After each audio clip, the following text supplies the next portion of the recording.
Madam, I am saying I'm Constitution. pleased of the matter. Madam, I Now am. we move on to 0 hour, Shri Rajnath Singh.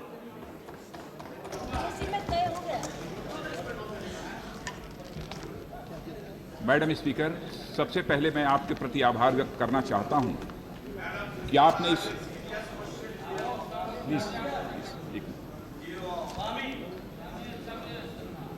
Madam speaker, मैं सबसे पहले आपके प्रति आभार व्यक्त करना चाहता हूं कि इस देश के गांव, गरीब और किसानों से जुड़े एक अहम सवाल को इस सदन में उठाने की आपने मुझे अनुमति दी है। मैडम स्पीकर, आप स्वीकार करेंगे कि इस देश का जो भी नागरिक है सबको जीने का अधिकार प्राप्त है और जीने का अधिकार यह हर नागरिक का एक मौलिक अधिकार है। लेकिन विडंबना यह है कि आज की सरकार लोगों के जीने के अधिकार का जो मौलिक अधिकार है इसका पूरी तरह से हनन कर रही है, इसका वायलेशन कर रही है। आज के 3 दिनों पहले मुझे जानकारी प्राप्त हुई कि इस देश के कई एफसीआई के गोडाउन्स में जो गेहूं रखा है, चावल रखा है, वह लाखों टन खुले आसमान के नीचे रखा है और वह गेहूं पूरी तरह से सड़ गया है और नॉर्मल गेहूं में, सामान्य गेहूं में उसे मिलाकर पीडीएस सिस्टम के माध्यम से इस हिंदुस्तान के गरीबों को सप्लाई किया जा रहा है। यह जब जानकारी मुझे प्राप्त हुई तो मैं हरियाणा राज्य के पलवल के 2 एफसीआई गोडाउन्स पर मैं स्वयं जाकर वहां पर निरीक्षण किया और जो वहां पर कट्टे थे, बैग्स थे जो वहां पर गेहूं के, उनके अंदर निकालकर जब मैंने गेहूं देखा तो मैडम जैसा दृश्य मुझे देखने को मिला है, सचमुच कोई भी संवेदनशील प्राणी होगा उसके आंखों में आंसू आ जाएगा। और मैं आपको भी वह गेहूं दिखा चुका हूं कि नॉर्मल गेहूं के साथ किस तरीके से सड़ा हुआ गेहूं इस हिंदुस्तान के गरीबों को खाने के लिए दिया जा रहा है। यदि आपकी इजाजत होगी मैडम तो मैं वह गेहूं का 1-2 सैंपल आपके सामने आपके इस टेबल पर मैं रख सकता हूं। यदि आप मुझे इजाजत दें तो मैं रखना चाहता हूं। मैडम स्पीकर, ये हालत है गेहूं की, ये हालत है गेहूं की। यह गेहूं नॉर्मल गेहूं में मिलाकर मैडम स्पीकर यह आम लोगों को दिया जा रहा है।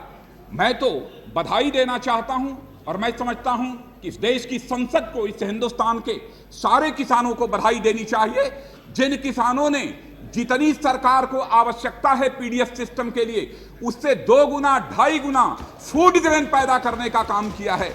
और बफर नॉर्म जहां पर केवल 200 लाख मीट्रिक टन का होता है, हिंदुस्तान के किसानों ने एक्चुअल स्टॉक जो एफसीआई के गोडाउन्स में रखा है वो 453.33 मिलियन टन से अधिक एक्चुअल स्टॉक फूड का कॉर्पोरेशन ऑफ इंडिया के गोडाउन्स में रखा हुआ है। लेकिन गरीबों को वह गेहूं मुहैया नहीं हो पा रहा है। 2007-8 का रखा हुआ गेहूं खुले 2007-8 से रखा हुआ गेहूं आज ये खुले आसमान के नीचे मैडम स्पीकर सड़ रहा है। क्यों नहीं गेहूं की सप्लाई की जाती है? आज गरीब भूखों दम तोड़ रहा है।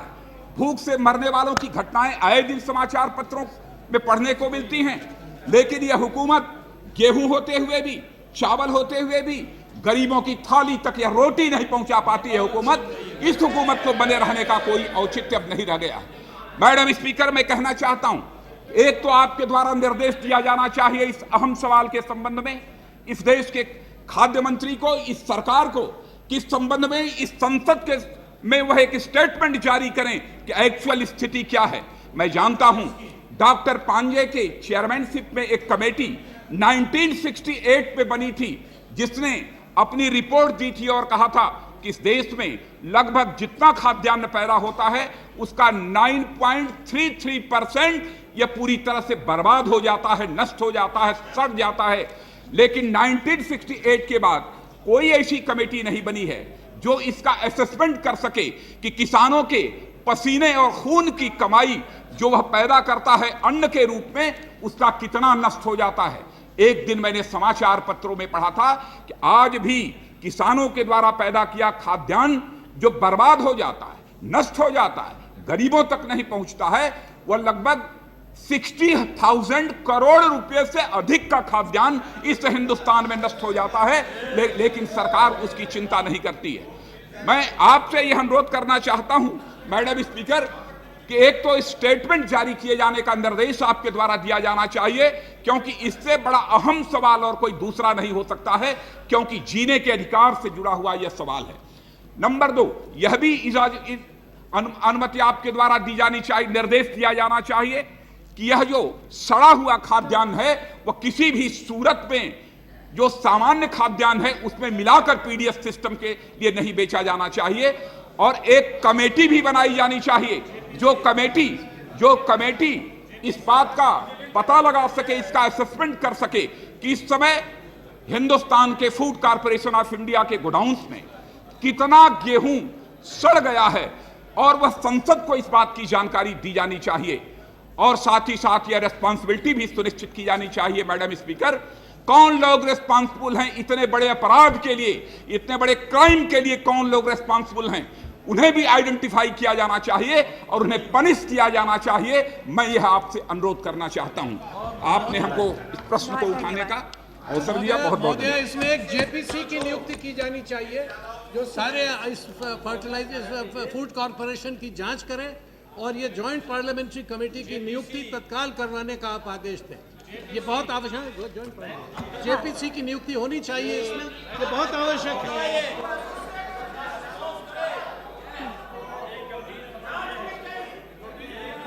उनके बाद आप खड़ रहा है। उनके बाद और आप दूसरी तरफ अध्यक्ष महोदय और गंभीर संकट है, क्या गोदामें भरी पड़ी है, शरीरा